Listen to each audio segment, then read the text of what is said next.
What's up, everybody? Welcome back to No Love Philly, the podcast dedicated to artists, activists, musicians, comedians, performers, breweries, and anyone else who makes a city of brotherly love and the surrounding area as awesome as it is. This episode of No Love Philly is sponsored by Good How Are You Fest. Man, I am stoked about this one. It's a 2-day festival packed with over 25 musical acts spread out across stages at Slime Time and Tralfamadore. It's taking place May 6th and 7th. You can get a 1-day pass now for only $7 at goodhowareyu2017.brownpapertickets.com. Or if you order now, you can get in for both days for only $11. That's $11, dude, for 2 days of artists at two super dope house venues.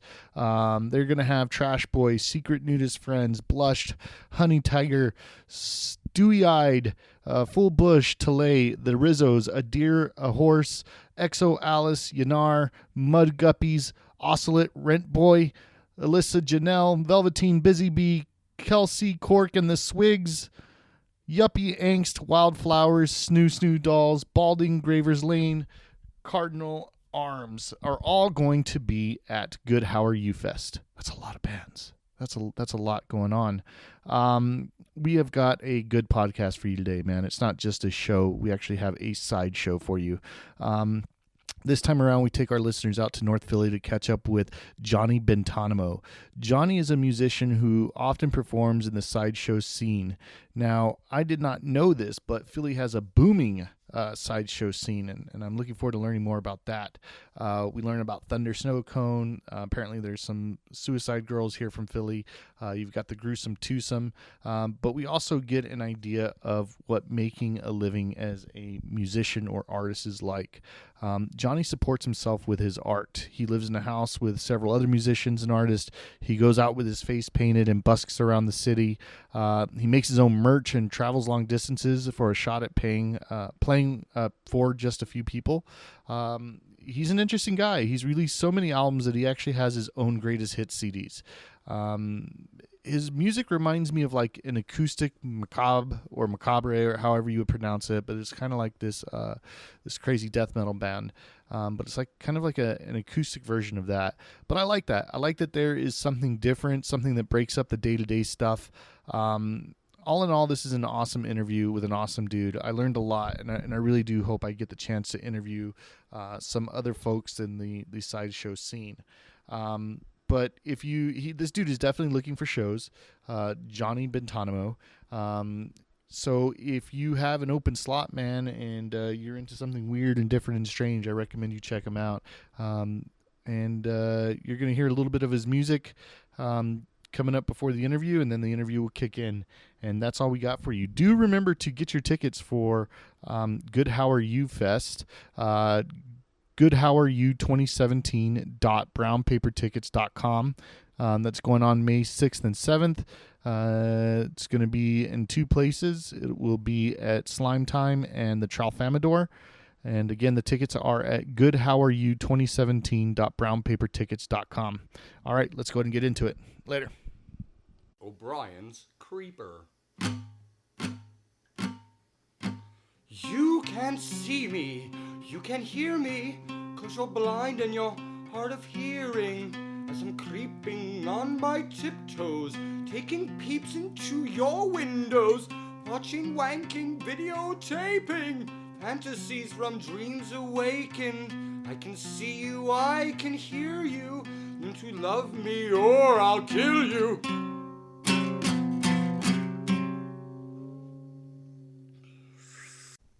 Bam, and then there we go. All right, man. Here we are with Mr. Johnny. How do I pronounce your last name? Bentanamo. All right, man. It's like Guantanamo, but yeah, like different. Without the parachute when you jump out. Right on. I should probably get my headphones on. So, Johnny, tell me a little bit about yourself, brother. They are right there. By your left foot. Excellent. No problem. My name is Johnny Bentanamo. Originally from New Jersey. Out here in Philadelphia, trying to, raise some heck, get into a little bit of trouble, and keeping the hopelessness alive. Badass, man. So what brought you to Philly? Low rent and a good sideshow community. Right on, man. So do you consider yourself like more sideshow? I was looking at your Facebook profile. I was checking some stuff out like that. Right now, for people can't see it. I mean, we'll do some video later, but you've got the face paint on. You're doing all that jazz. Yeah. You got to see a lot of that on your Facebook page. You were jamming outside a little bit acoustically outside Diamond Pizza. Is that something you do regularly? No, not really. Sometimes I'll just go walk around the neighborhood with the guitar, but it was just, just trying to meet you up. So I figured what better way to draw attention to myself than, hey, well, there's the musician. He's got the guitar. That's the dude. So do you dress up like that normally? I mean, you walk around like this day to day? Is that sometimes this is more like this is my face. Right on. When it's just, when you got like, the fleshy face walking around, I don't feel like I'm, being myself. Right on. The neighbors, man, when we walked by, they were like, are they used to see you like that? Sometimes, usually when I'm coming in and out, it's usually pretty late, because, shows all run late and everything. Absolutely. But I've definitely walked down the street in like full clown makeup before, or covered in blood or something. And I think they're getting used to it. There's a cute little girl across the street. She's so sweet. Every time she sees me, she's like, "Hi, clown." Oh man, it kind of when I was looking through it, it was like the first thing that came to my mind was like a Rob Zombie film. Okay, I get that a little bit, yeah. Right on. So you were saying that there's a little bit of sideshow. Tell me about that. Like the sideshow community in Philly is really strong. You have like Squidling Brothers is based out of here, and they're like world traveling. Shut the fuck up. Yeah, I will not. All right. So all right, tell me. So all right, I didn't know that this community existed. So this is new to me. Okay. So please feel free to elaborate on that and kind of what your involvement is in it as well. I'm just getting into it. I've worked with a few sideshows before in Jersey and in New Hope with like the Unholy Sideshow and Carnival. But I came out here because there's so many performers. Especially, when you're talking clowns, which is a little bit more what I'm oriented in. Like, I worked with the Gruesome Twosome, who are based in Philly, out in Asbury Park at the Asbury Park Zombie Walk in 2011 or 2012 or something. And they blew my mind. They were so great. And then when what's I came their shtick? What's their act? It's burlesque and sideshow, like a little bit of both mixed up. So like you have like normal burlesque, which is a tease. It's classy, But then you like Suicide Girls. Kind of, yes. Actually, Smurfosaur from Thunder Snow Cone is a suicide girl. Smurfosaur, Thunder Snow Cone, yeah. All things that I've never heard of. But yeah, so elaborate more. Yeah. Continue. So after working with the Gruesome Twosome, and I met Scarlet Storm there. And then when I moved to Philly, it was like, well, I gotta hit these ladies up, and I started going to their performances and everything. So hopefully we're gonna get a show soon. I know they've had some bumps in the road, and they tour a lot. So I'm in talks with them right now. Hopefully in a month or two, I should have like a definitive date of when I'll be playing with them. But it's just kind of like really far out there, like burlesque, and there's like like your traditional sideshow. Dude, I'm stuff. so into it, dude. Like I'm sword swallowing. Okay. Blockheads, where they put like the nail or a balloon or spaghetti in their nose, it comes out their mouth. Yeah, totally. And then I didn't know that there was such a huge community like that here. Yeah. So how many others are there that are doing the sideshow deal? I don't even know. I couldn't count. At least a dozen, maybe up to like 20 something. Oh, dude. I've met probably like 4 or 5 of the burlesque dancers that do sideshow as well, and then there's Titano the Strongman, and I've met at least about a dozen clowns almost. Dude, that's awesome. So yeah. What is your role in the sideshow world? What do you do? What's your act? I'm more the musical act of the night, because a lot of these shows are like variety shows. So you get your music act, and then your sideshow and your burlesque. There might be a little bit of comedy or something, which I also kind of fit that comedy niche as well. Although my newer music is a little darker and a little bit more drab. I noticed that. Yeah. The earlier stuff is kind of a little bit more fun and creepy. So I've had people tell me that it's a good label would be dark romantic comedy. Love songs about cannibals and whatnot. Right on, man. That's wild, dude. Yeah. So how long have you been in the sideshow scene? How long have you?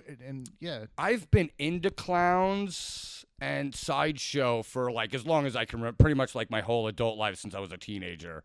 I think I performed with my first sideshow probably in 2011 or 2012. That was kind of when I started, like playing and branching out. I didn't actually start playing guitar until 2010.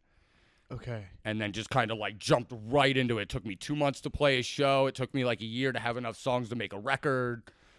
And it just kind of been like fireballing it through ever since. Wow, man. So how many records do you have out now? I have 6 on Bandcamp, 1 on SoundCloud, and another that I didn't release online. And my greatest hits, called JB's Greatest Shits, will be out probably next month or in June when I get ready to do my West Coast tour. Wow, man. So you're gonna hit up the whole. Are you familiar with touring?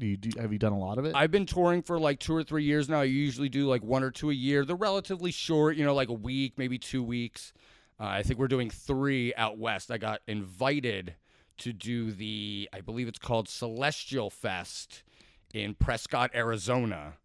And since, the guy called me up, asked me why I wanted to play, so I hit up my buddy Marshall Milton. He wanted to go on tour out there and pick up a custom ball Leica that he's got getting made in Tucson. So we're going to go out there, and then we're going to hit up our friends Harry Cloud in L.A. and just kind of boogie right up the West Coast. Hopefully make a little stop in Las Vegas and see my friends in Bitchin' Dudes, who I met, out in Jersey playing a basement show there. So, where are these side shows taking place here in Philly? Like, where can people see that? How often do we get a sideshow act going on here in Philly? Probably every few weeks, at least once a month. That's that often. Yeah, well, for like the smaller troops, because you have like I mentioned before, Squidling Brothers is really big. Can you explain to me what Squidling Brothers is? They're a world traveling like circus sideshow. So they've got the burlesque and the clowns as well, but then like they take it a little bit further. They've got, like the fire eaters and spinners. They've got, some little people, and they're just really far out there. Bitchin'. What was the one that used to do like Lollapalooza and the Jim Rose Circus? They toured with 9 Inch Nails, I believe. Did. Yeah, absolutely. Yeah, man. Have you ever worked with anybody in that group or no? Okay. No, I think that might be a little big time where I am in my career right now. Let me ask you this: is that considered like commercial in the sideshow scene? I don't really know. I mean, it might be. I don't pay attention to stuff like that. Good. It's like if I like it, I like it. If I don't, I don't. It probably, I guess for people that kind of take that really hard stance might be, but anybody that gets mad at Jim Rose for, like quote unquote selling out is just ridiculous because we all need to make money. You got to make money doing what you love and what you're good at. But I bet you they'd be the first person to sign the contract too. Exactly. Exactly. It's just, I think a lot of that just comes down to, jealousy that some people, either worked harder and achieved something or maybe were handed something and were, and then, got something out of that. But where did Jim Rose start? Where did he start his circus? Is it here on the East Coast? Or I don't really know. I'm wondering. I don't know why I feel like it was started on the East Coast. I'll have to look that up later. But you were talking about, I think this is a little too, above in my career. Is this the only thing you do? Yes. No way. Seriously? Well, I make, like visual art as well. But yeah, this is my main source of income. Wow, dude. It does not make me a lot of money, though. I don't want to make it sound glamorous. Right. Yeah. No. I mean, one of the things that I've been talking to a lot of the artists about is kind of like how to make your art a full-time job. So how have you been able to do that? Staying busy. It's not. I have Crohn's disease. So if you don't know, some of your listeners might know, it's like a digestive disorder.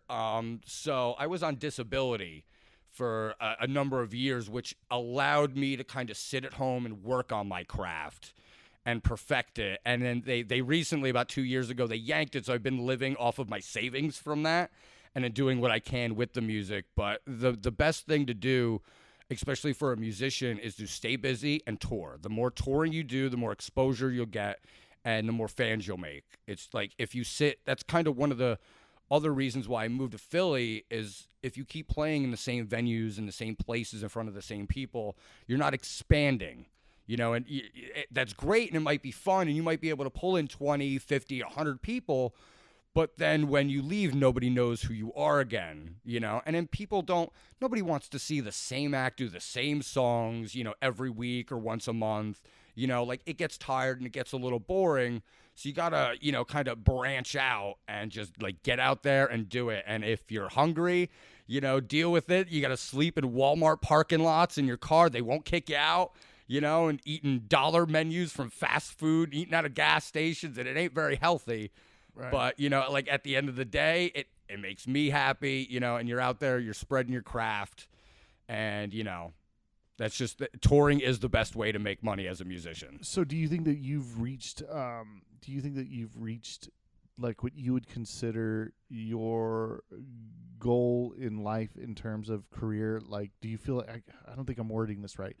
Do you feel like you've made it in a sense? Is this what making it is? I wouldn't say I've made it, but I'm making it. I'm getting there. Right on. Yeah.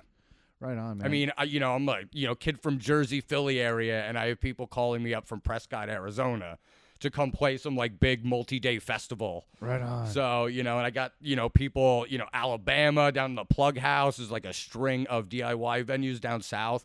I got those guys hitting me up. So it's like, if I could just get on the road more and like stay on the road at least part-time, like half the year, I think then I could actually, like shatter that glass ceiling.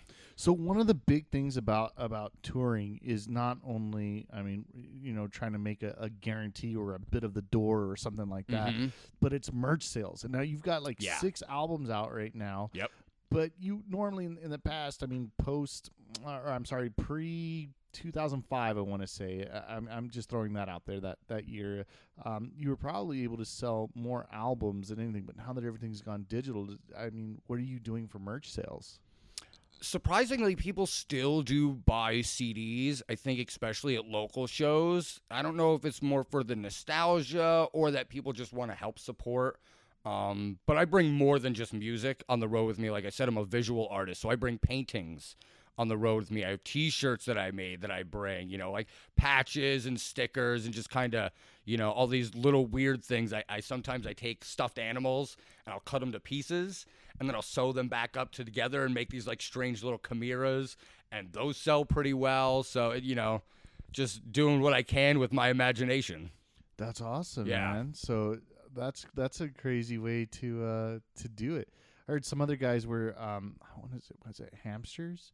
They were tattooing hamsters outside of shows. So, let's say, oh my God, real hamsters? 100%, dude. Oh, that's terrible. That's horrible, right? That's terrible. So check it out. This is what they would do. So they would go to we'll just say fucking Slipknot. All right, we'll just say Slipknot. So they go outside of Slipknot shop. All right. So dudes would come out drunk, fucked up, or whatever, and then they'd have this tattooed guinea or this tattooed thing that said Slipknot with the Slipknot logo on it, and they'd sell them for $20. So that's happened. That's awful. That's I'm glad I haven't seen that. I'll start smashing some faces. I think it's pretty horrible too. But, oh my goodness. But it just I don't know. I guess it is absolutely horrible. But I guess what I'm trying to say is that it's that ingenuity that makes a buck in a way. Yeah. It's having to think outside or go that extra mile. So this idea about stuffed animals, it kind of intrigues me. It's something that's kind of out there that you wouldn't see or think of as normal merch. Do you tag on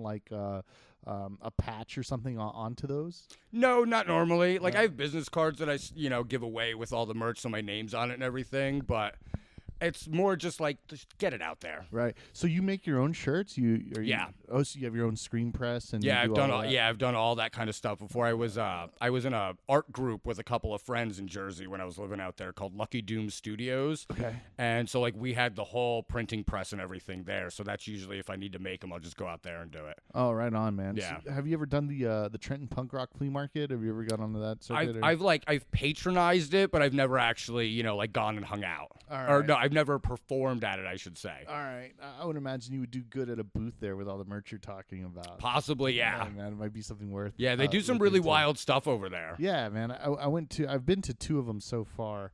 And there was some cool stuff there. There were some things that it was like, I don't know. I kind of expected a little bit more, but I think if I saw a booth from you, it'd be something that would be intriguing. You know what I mean? So, talking about touring, you've done. Have you played a lot here? You talked about the West Coast. Mm-hmm. So you live here on the East Coast. Yeah. What takes you all the way out west? It's just people calling up, and it's kind of like who's available, like where's available. Well, last summer I hit up Kentucky and Texas, and it was completely by accident because I was going out with my friend Alamo Alex, based out of, New Brunswick, New Jersey. And the plan was, we're going to go hit up Ohio, and I go to this little town in Elyria, Ohio, and do booking with VMA out there, and they're great. So it was like, oh, we're going to go do that. We'll hit up Pittsburgh. We'll go see our friends Jonas the Cloud in Massachusetts, and then kind of keep it in that, general area. And then we were having trouble getting gigs in like Baltimore and Tennessee, and Alex just hit up one of those like DIY folk punk pages on Facebook, and some guy was like, yo, come out to Texas.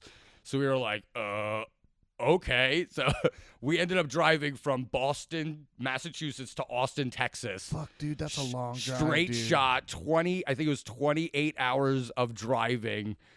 It was, and my buddy Alex did almost all of it. He did 16 hours straight, and then we slept, woke up. He did another, I think, like 4. He did another 8, and then I did 4. Dude. And then we got there. He was a champion. I didn't have to do anything, except for that last little leg. Wow, that was so. So what was the show like? I mean, was it worth driving the? Yeah. The turnout wasn't so great. It got booked last minute. Nobody knows me out there, and it was like a little house show, but it was really intimate. I met some really cool guys like Brian Walker and oh my goodness, Charlie the lizard Savage. Dude's out there. The lizard dude. Yeah, man. I believe the lizard man lives. Oh, the tattooed guy with the forked tongue. I didn't know he's in Texas. Yeah, man. Okay. I've interviewed him quite a few times. I believe he's from Austin. I want to say. That's cool, man. That's a long drive. That was a very long drive. It's a story though, right? Yeah, it was fun. And my buddy Alex just got his meningitis shot like a week or something, or 2 days, something right before we left for tour. So like by the time we get out there, he's sick as a dog. It rained almost the whole time out there. And so, yeah, it was a little chaotic, but, at the end of the day, we did it. We played some shows. We sold some merch. We made it back alive, so. Wow, so did you guys do anything? Did you guys just stay for that one show, or did you do some other stuff? We got out there, played the show, and left the next day because we had to be in Kentucky like a day and a half later. What the hell, Where we played dude? an auto body shop in front of 3 children. 4 children, 3 of which are my cousins. My cousin, the owner of the auto body shop, and I think his brother-in-law and his wife. So what was that about? I had talked to my cousin, and I haven't seen my cousin in years. I mean, they live out in Kentucky. I thought he was like 18, 19 years old. He's only 16.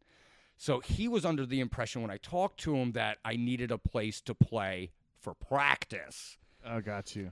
I told him, I didn't understand that he didn't understand the lingo I would use. So, yeah. So I went out there, and I'm like, yeah, we're going to play this show in this, like, little tiny town of Marion, Kentucky. It's, super backwoods. It's, like, 40 minutes off of the highway, in the middle of nowhere. And we got there, and we're setting up, and the guy whose body shop it was, he was like, you guys, you want to actually play a show here? And I was like, yeah, we'll, like, get people in. Like, my cousin's been advertising. He was like, no. Like, you guys can play, but, like, I don't think people are going to show up. So he's making phone calls. We got a couple people in there. Like I said, there was, like, 8 total, 4 of which are children. My music really isn't all that child-friendly. PG-13, right? Yeah. So you say that, getting back to that, you said that your music is kind of a romantic dark comedy, right? Yeah. So that's kind of this new phase of and it was almost like electronic. It was a little I felt like I got a little electronic vibe out of it. If you found the electronic stuff, that's probably my noise records. Oh, okay, I just released my third on SoundCloud. All right. Called "You Are Pregnant." Yeah, I think that's what I heard. Yeah. Okay. Yeah. The digital stuff is like noise records. I don't do that live. Okay. And I usually, it's just me and the guitar up there. Yeah. So what is it? So what is your live show like? I mean, what? Yeah. I've had people tell me it's like a cross between Johnny Cash and Gigi Allen. Okay. Awesome. So it's gonna, like I'm gonna say some stuff. I'm gonna get a little vulgar. I might offend you. But in that same sense, it's just kind of just straight up, storytelling and, songwriting. Yeah, I saw something on your Facebook page, something about as much as I like something about a black cock in my face, or I don't know what it was. Oh, no, it's a line out of my song Party People. Go for it. What did recite that line? That's a... Hey there, party people, where my African stallions beat me with your meat. I can take the pounding. Don't you look at me like that. I'll play with anything. Peckers and or snatches. All right, man. So what are your influences? I don't really know. I try to limit what my influences are, but when I was a kid, Guns N' Roses. First band I fell in love with was about 8 years old. I was sneaking, watching MTV in grandma's basement, and here came the video for Welcome to the Jungle, and you got Axl Rose and, like playing with snakes and shaking an electric chair, and I remember that day specifically, and there was that moment where I said, that's what I want to do. And then as I grew up, I got more into like thrash and black metal and death metal, and then as I got older, once I started playing music, I started branching out a little bit more and listening to more like experimental stuff like Buckethead or Frank Zappa or Tom Waits. So it's like a little bit of all that. It's like really like a lot of metal, and just like weird kind of experimental music. That's awesome, man. I mean, I think it takes a lot of like courage to kind of go in that direction. You know what I mean? Because straight out, like you said, I'm going to offend somebody. You know what I mean? Yeah. Oh yeah. So that like you're not gonna have the Britney Spears audience. You know what I mean? No. You're not gonna. This is No, not I'm never going to be rich. Right. So that takes a lot of guts. When did you decide that this is what I'm going to do?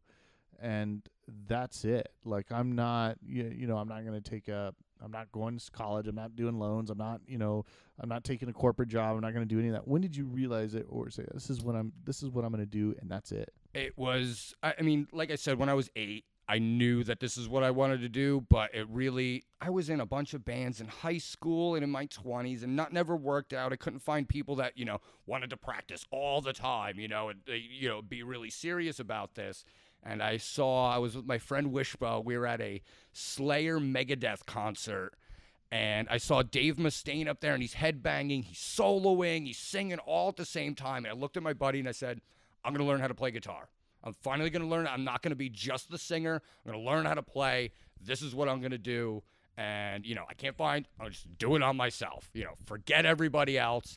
And he was like, cool. And I dropped him off at his house. And he went inside. He brought out this guitar I got right next to me, this little $50 first act that you could buy at any of those little, Target kind of stores. And he handed it to me, and he said, here you go learn. I just scored a first act for $10. Nice. I haven't played the guitar in 10 years or something like that. They never go out of tune. This thing is a like, beast. I was like, $10. How can I say no to that? Right. You know what I mean? Like, yeah. So I totally did that first act deal.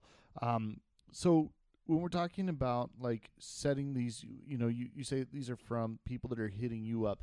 Do you find it difficult to set up shows like your own tour yourself without people hitting up? When you have to do the kind of like the legwork of contacting venues or promoters or other bands, is it difficult or very difficult? Okay, it's like super. Like I said, we're trying to book the West Coast, and it's myself and another touring partner.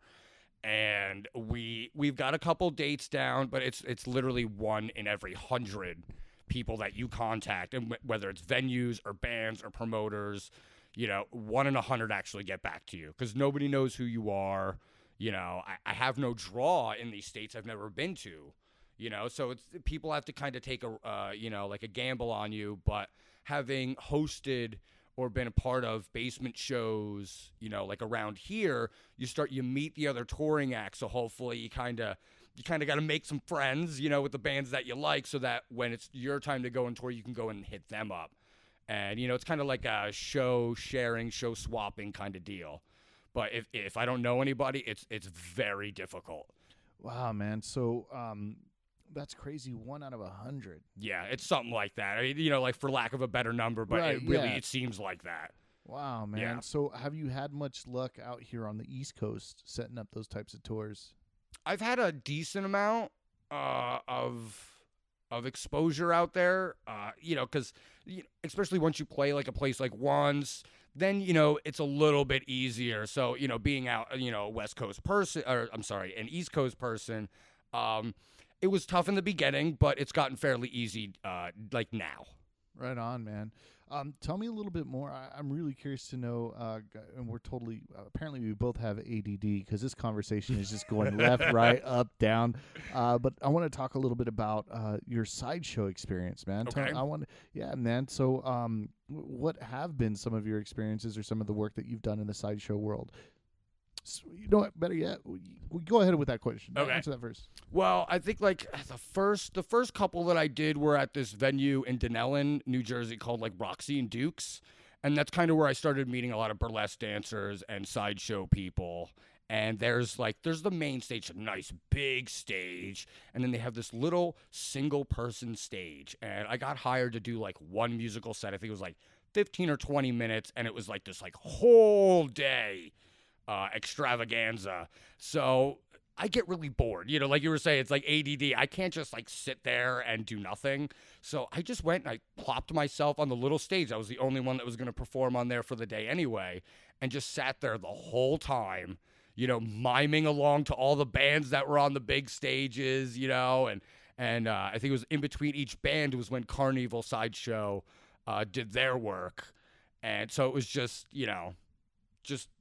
doing it. It's just meet people and do your thing. So is that community pretty welcoming? I mean, when a new dude like you comes up and you're like, "Hey, man, I do this thing. I wanna, do." What's that experience? Definitely, it's very welcoming. The first time that I had come out to Philly and went to my first Thunder Snow Cone show over at Frankie Bradley's, which is about 6-7 months ago.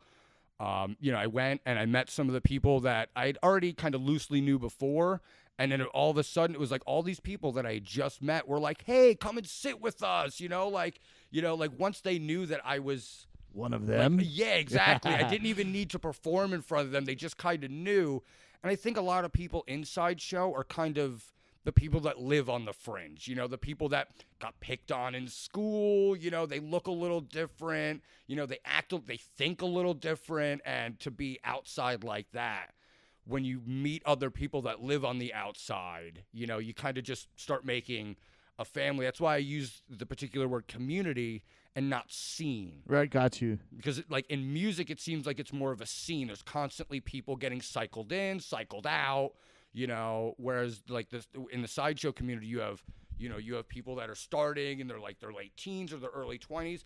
You also have, guys that are, 50, 60, 70 years old that are still doing this. Wow. And it's kind of amazing. Actually, one of the shows that I had gone to, Vermin Supreme had hosted. All right. And that was really exciting to actually, you think, you see him on TV, he's running for president. He's like 10 feet tall. He's like, he's just this little old man that's hilarious. Right, yeah.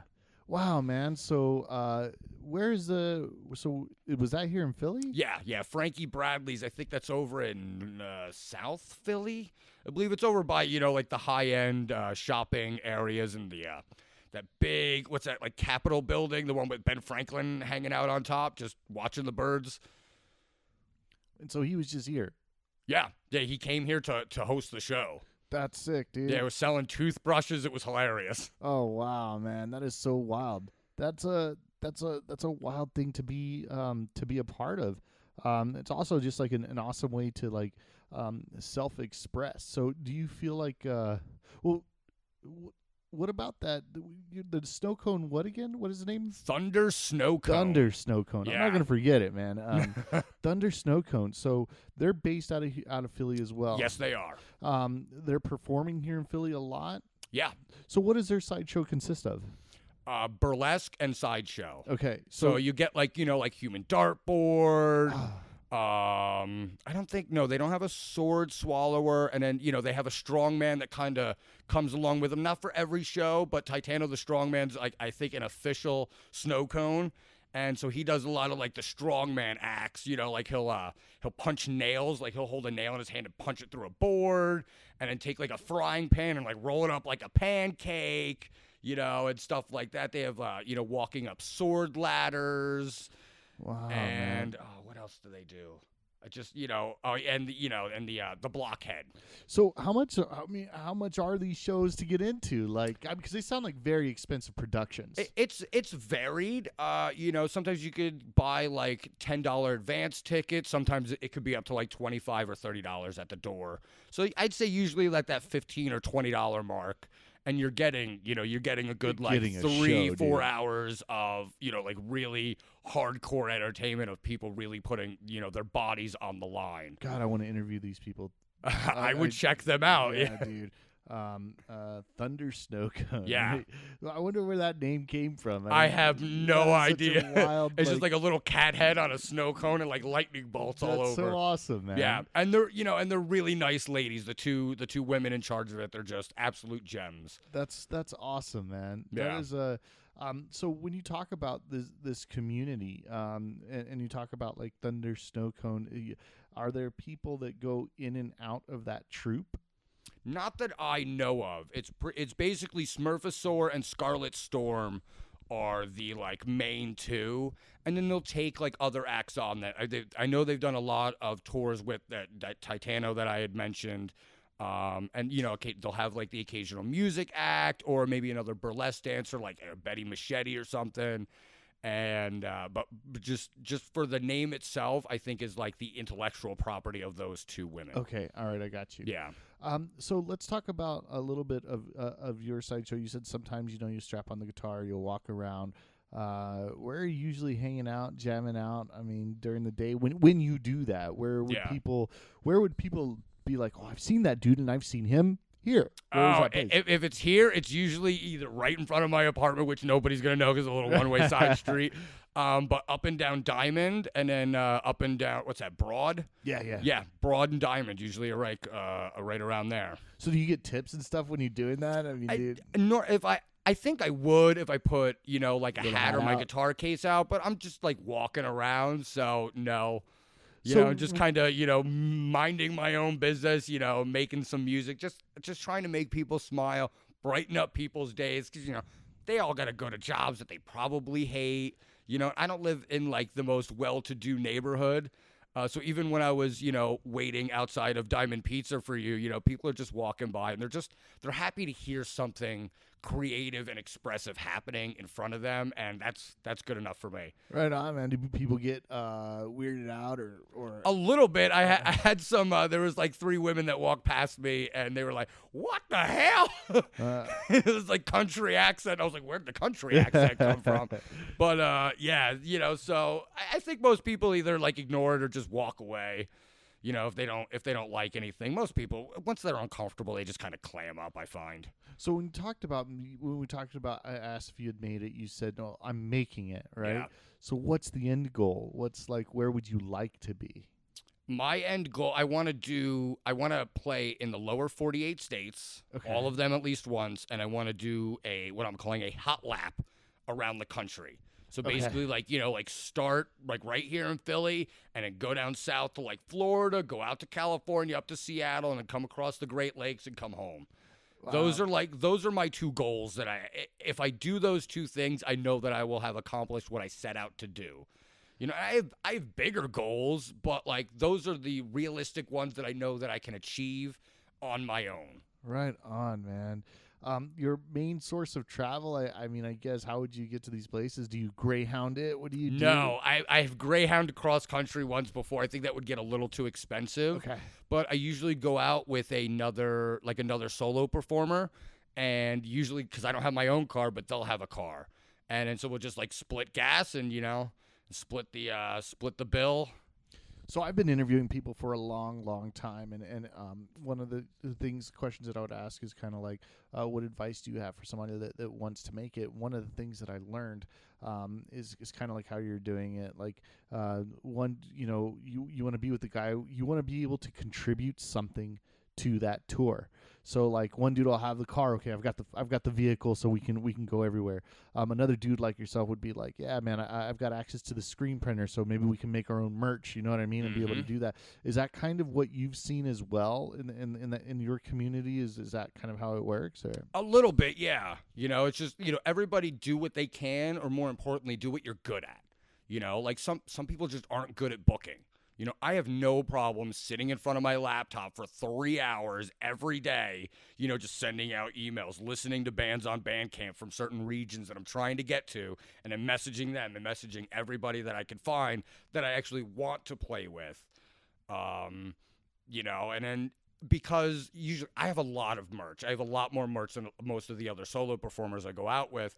So when I make a little bit more money than they would, I'll put in a little bit more extra for gas, especially since we're using like their car and everything. Usually split the driving. It's just, doing whatever is comfortable for everybody. You don't want to make people do things that they're not comfortable with because they're probably not going to be very good at it and put their heart into it. So, it's just kind of do what you can and I'm willing to pick up the slack for whatever anybody can't do or isn't willing to do. I'll do it. has that ever like become frustrating to a point where you're like, I cannot work with this person because like they're just not? Luckily for me, I have had really good fortune with everybody I've toured with. Alamo Alex has been amazing. I toured with this band Polyphony, was on my first tour. We did 3,000 miles in 7 days between New Jersey and Georgia, which is a lot of going back and forth, up and down, because it was a poorly planned out tour route, but it was their first tour, my first tour, and they were gems to work with. Everybody in that band was great. And then I've been very fortunate. So no, I have never gotten in an argument on tour. It's just pure fun, having a good time, doing exactly what I feel like my body and my mind were made for. That's awesome, man. That's awesome to reach that level of like oneness in a way you could say, to be like, oh, this is what I'm doing. This is who I am. And fuck it if you don't like it. You know what I mean? Yeah. Like, yeah, exactly. That's it's funny. We've talked about it. And Dave Chappelle even said, "Oh, Jay-Z has fuck you money, and Beyonce has no fuck you money." And you're like not either one of those people, but you definitely seem to be in that pile of fuck you. You know what I mean? That fuck you money. I don't have shit, so fuck you anyway. Yeah, you know what I mean? I got nothing to lose. Yeah, like my body tries to kill me every couple of years with this Crohn's disease, and so like I just got to do what I got to do to make myself happy. Because if I don't, I'm going to go nuts. Right. I'm going to go nuts. I'm going to do bad things. I'm going to hurt people, like either verbally or like I'm just going to flip out and be an unhappy person and nobody wants to be around me. Right. When I'm like that, I need to expel those demons from my conscience. And there are a lot of unhappy, miserable people. There's a lot of things to be unhappy and miserable about nowadays. Yeah, man. So how long do you think it'll take you to get to that point where you're able to do that full country tour? How soon would you like that to happen? That lower 48. Oh, if I could do that like next year, that would be great. I'm thinking it'll probably take like another year or two. Like I said, I've done the entire East Coast except for like the very tip of New England.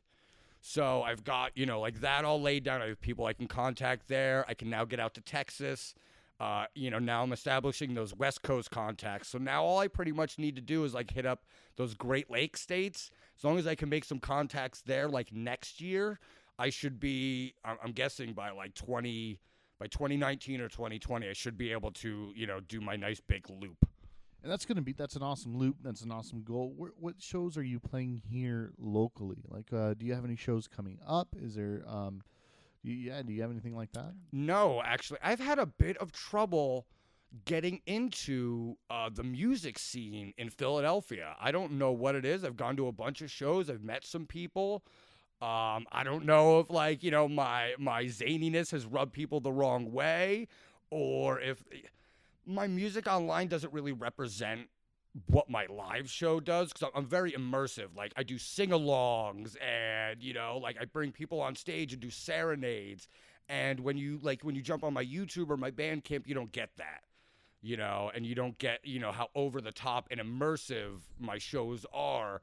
So I've had a little bit of trouble finding shows out here. I do some open mic nights.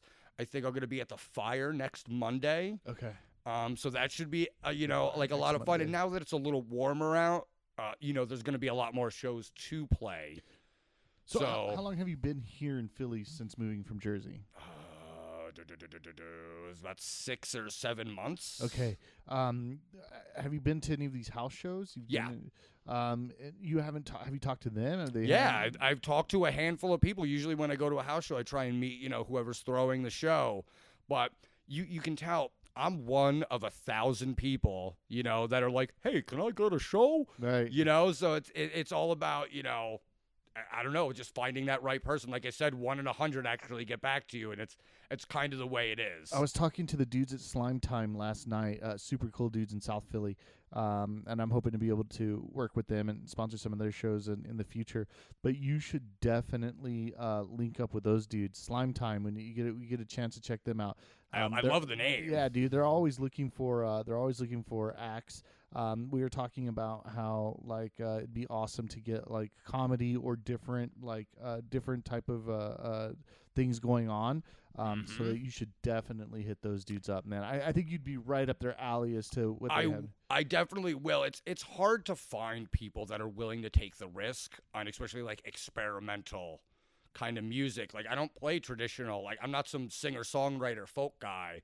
It's like Hank Williams III almost in a way. Like, yeah, really but rough. Then, like, really... adding in some like really mean like death metal kind of parts. Right. That's awesome. Man. Yeah, it's a little hard, because most people, it's like, well, this is the bill we're doing, and it's all pop punk or it's all indie bands.